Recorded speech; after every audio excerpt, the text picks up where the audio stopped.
Jeremy, thank you. Even though it's cooler this week, it is spring, believe it or not. And Exchange Place Living History Farm will honor the arrival of spring with the planting season and its spring garden fair. Yeah, 37 years in counting. Here to talk all about it, Miss Bonnie McDonald. Welcome. Thank you. Thank you. Tell us about the fair coming up.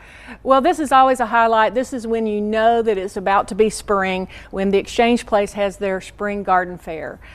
It's going to be Saturday, April 29th from 10 to 5, and then Sunday from noon to 5.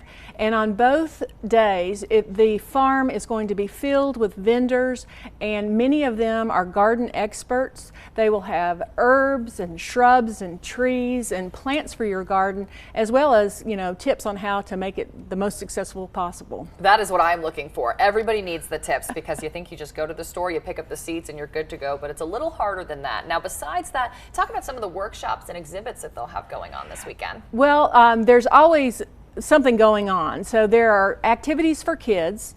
All of our farm animals are going to be out and about, and we did just recently have 2 new lambs that have been added to the flock. The Over Mountain Weavers are going to do their sheep to shawl event, where they actually shear a sheep, take it through the carding process, the spinning process, and then the weaving process, all in one fell swoop.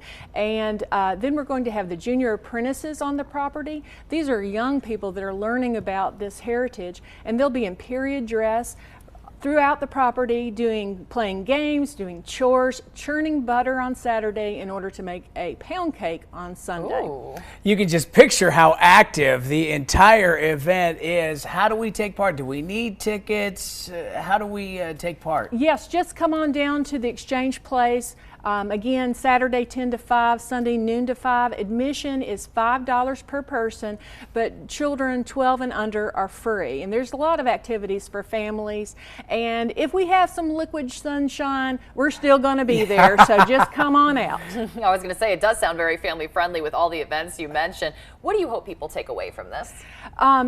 It's a wonderful place. Just the atmosphere is fantastic. You will find things that you can use in your home, but you're going to learn a little bit about our region. There will be cooks that are showcasing African American and rural Appalachian foodways.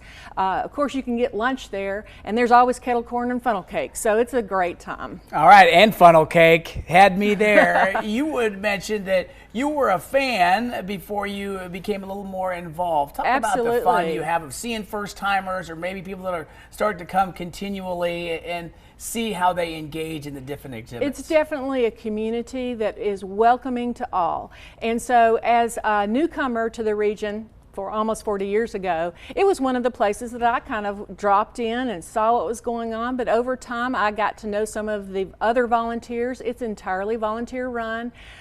You get to see some of the buildings, the historic renovation that's gone on and that is continuing to go on, and it's a great place to plug in our community. And we can't wait to do that this Saturday. Bonnie, yes. Thank you so much. All the details right here, Exchange Place Living History Farm. Again, Saturday from 10 to 5, and then again on Sunday from noon to 5. That address is 4812 Orbank Road in Kingsport. Tickets $5 for everyone. Unless you're 12 and under, then you're free. Great for the whole family.